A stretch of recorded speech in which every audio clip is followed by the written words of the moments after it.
Hello, my name's Michelle. And I'm Karen. And for the purposes of this video, we're going to talk you through some of the paperwork that you may come across at the end of the polling day. Obviously, you can stop and rewind at any point. We're going to be using blank material, so some things will be present, some things won't. But hopefully, it's going to be able to help you when you get to the end of a very long day and we need to get this paperwork done. So, Karen, if we start with, after you've completed the ballot box and you've sealed it, you're going to need to complete the ballot paper account, which is the most important document. So make sure that the maths is right. If you've got a poll clerk with you still, get them to double check it. And once we've got the completed ballot paper, for this election it's on orange. Okay, so this is what the ballot paper account will look like. Obviously you'll be filling in the figures as you go along. Okay, and then it goes in the orange envelope. So as Shell said, they've colour coordinated everything this year and it's going to make it so much easier. So the ballot paper account, once you've completed it, goes in the orange envelope. And throughout the day as well, you've just checked that everything on the front is right for your actual polling station. Okay. From the information on the ballot paper account,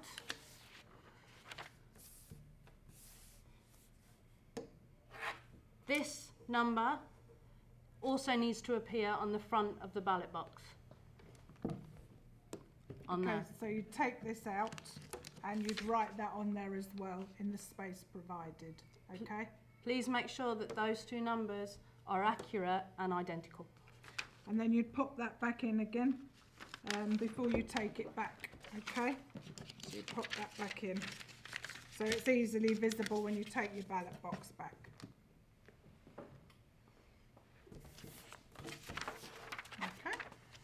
As with all of the envelopes we're going to show you, for this election, please do not seal any of the envelopes unless we say so. So this one, first one, the orange one, is not sealed.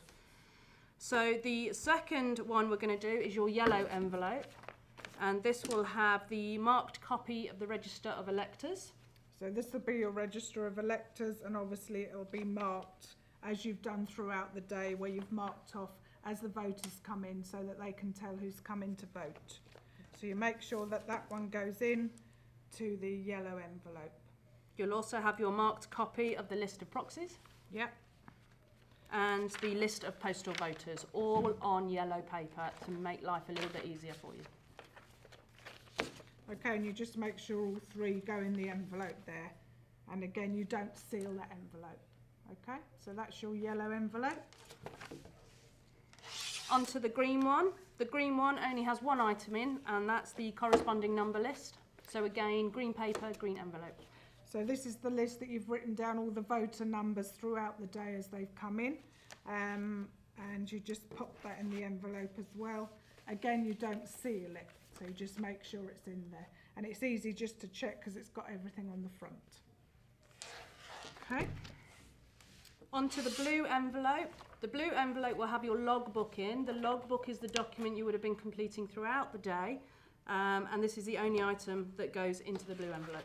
Yep, okay, so that one records, it's got your staff signing in sheet, the difference, the numbers of postal votes, everything like that. So you pop that one in again, and again, this one's not sealed, okay? So that's your blue envelope. The pink envelope, packet 5, this is where you're going to put any tendered ballot papers which have been marked by the voter. This one you do have to seal. Now obviously for the purposes of training we don't have any, but this is where you would put any of the tendered ballot papers that you have issued. Because they've been completed, this envelope has to be sealed. Yeah, okay, so that's the only thing you'd put in there. Nothing else would go in that one at all. Okay. The purple envelope, that's what's next. The following items are going to go in this one. So you're going to have the tendered votes list, the declarations made by the companions of voters with disabilities list of voters with disabilities assisted by companions, the list of votes marked by the presiding officer, the statement of number of votes marked by the presiding officer.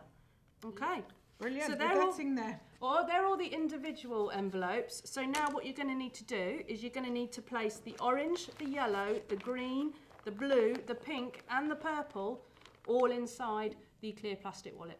Okay, so you do that. Make sure they're all there.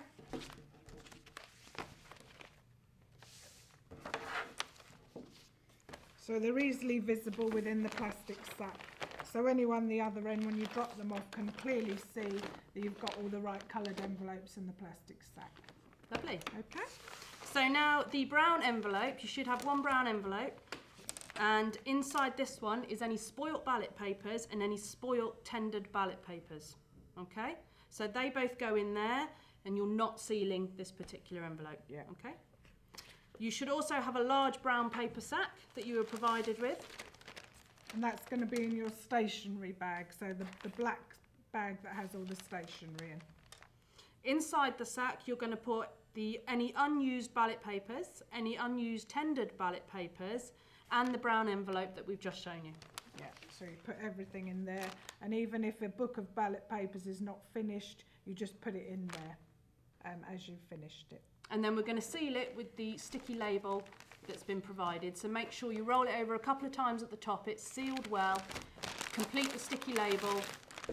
And you have to peel this off, and sometimes it's a bit tricky to get this peeled off, but you will do it eventually, especially if you're, want to get home and have a cup of tea. So you peel this off so it's sticky, and you seal it by doing it like that. So you fold it over the top and it seals the actual bag down, but you've clearly obviously got your information showing. Okay? And then any remaining postal votes that may have been handed in, they need to go in the postal vote clear wallet. Again, visible, write the number of postal votes that are inside the wallet onto the label, along with any other necessary information, and then seal that and put that with your clear plastic wallet. And that's also signed by the presiding officer on the bottom as well. Okay? Okay, I think we're nearly there now. Okay, that is essentially everything that you need to make sure that is in the right places, in the right envelopes, in the right colours, what's sealed and what isn't sealed. The next important thing to remember is that when you arrive at the drop-off zone for presiding officers, there will be runners there to assist you. They will be checking that you have all of this in the right packets and it's all ready and it's all available. Okay, so key things to remember. You have your ballot box that has been sealed correctly. You have your clear wallet with your different colour envelopes in. You have your postal vote wallet. You have the large brown sack that has the unused and spoilt papers in. You will also have a clear plastic sack that will have any reusable stationery in, so the pencils and the plastic signage, anything that can be reused for another election, that will all go in the clear one. And you'll also have a terracotta sack, which is the shredding. So any poll cards that people were giving you with their personal details on, that will all be in the terracotta sack. You'll have that as well. As long as you have all of that and hand it over, that's what the runners will be checking for. And hopefully, if it's all gone smoothly, you should be able to drive off into the sunset. And go home and lie down. And go home and lie down. Have another cup of tea and another biscuit. Yeah. Thank you.